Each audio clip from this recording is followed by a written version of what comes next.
Hey Bookaholics, and welcome back to another video. Today I am bringing you my March TBR. Once again, this is basically only things that I know I need to get to and or things that are most prominent on my list, the things that I most want to get to. But my TBR is mostly being determined by my spinner wheel, so that is the one that throws the majority of the spanners in the works. I don't know if I'll get to all of these. There are ones that I have to get to.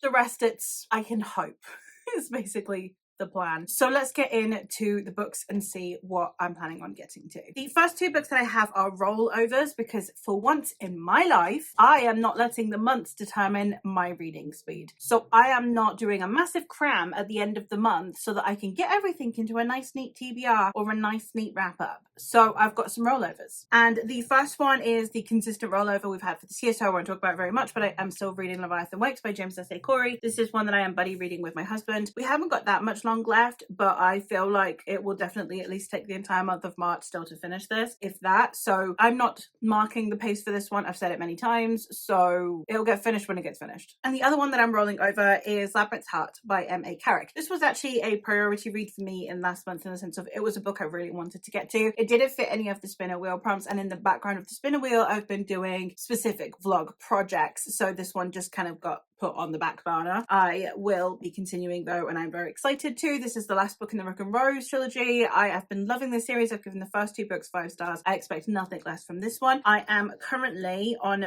page 207. It is entirely possible I could finish this before the month is out, but I'm not putting that pressure on myself, so I figured I'd mention it, and then if I happen to have finished it in February, then fantastic. But putting these on this list just helps me. It's okay if things roll over, basically, and it takes the pressure off of the book. So then if I finish it 3 days into March, who cares, you know? The next thing we'll talk about is I have a buddy read over on my Discord. We do them pretty much monthly. We've got planned until September, I think. We have a read along happening over the summer. We've got some standalones. We've got a series read. We've got the whole works going on. I am really looking forward to all of the books that are happening as well. And the March pick is one that I am excited but curious about because my husband has also read this so that he can join in the discussion, and he had thoughts and he's excited to share them, both good and bad. So I am interested to say the least about this one, and that is Where the Axe is Buried by Ray Naylor. This one is a futuristic sci-fi. In it, we are in the world where kind of things have gone bad and it's a dystopia, and we're following a new governmental structure in Europe. We have a security militaristic state, I think, going on. We have AI issues and concerns going on in here. I am excited, but I'm curious because I don't really fully know what this is about aside from about government control, and it's a dystopia. So hopefully I will enjoy it. Next up, I am going to be continuing my Mare vlogs. I know you haven't seen the first half of it yet, but it did get filmed throughout February, and I'm going to film the second half of it in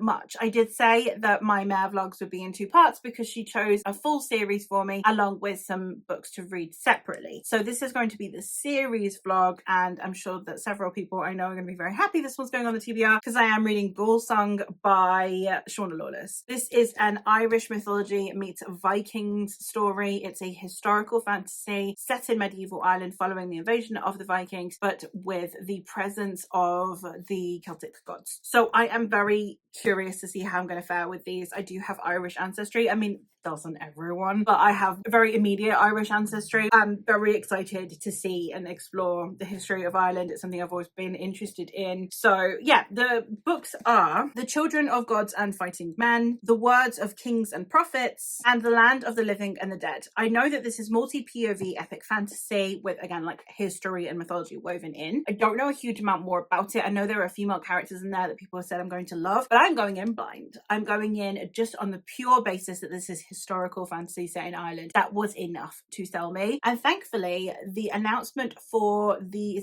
3rd book in the sequel series to this has just been announced. I'm really excited to get to these so that then I can get to the sequel series when it's all out and bingeable. And the last things to talk about on here, because the rest of it is down to the spinner wheel that I have today, is we have the 2 remaining fantasy bingo prompts that I have left on the basis that it does finish on the last day of the month, and then then the new one comes out in April, so I do need to finish up the board. I am working my way through the Tales of Earthsea, the Books of Earthsea, sorry, by Ursula K. Le Guin. This is the series that I am using for last in a series, because it needs to be the last book in a series that is more than 4 books long, and this one is 6 books long. So I'm going to be hopefully reading the very last one of these, and I have mixed feelings, to say the best, about this series, but I am willing to see it out, especially because I've gotten this far. I might as well use it for our fantasy, because the books are very short anyway, although the last one does look like it's like the biggest one, which is just my luck. But I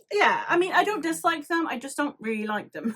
So we'll see how the last one goes. This is the story of a young man who is a mage, who is a wizard in this land, and we're basically following his life and the way that magic is shaped throughout this world, and the way magicians' powers are revered and feared throughout this world. And there's a lot of commentary, but I find it, I'm not going to get into a review of the rest of the series now, but that's what this is about. I'm hoping to finish it out. And the very last one that I have on here is the one that is for, is it Biopunk?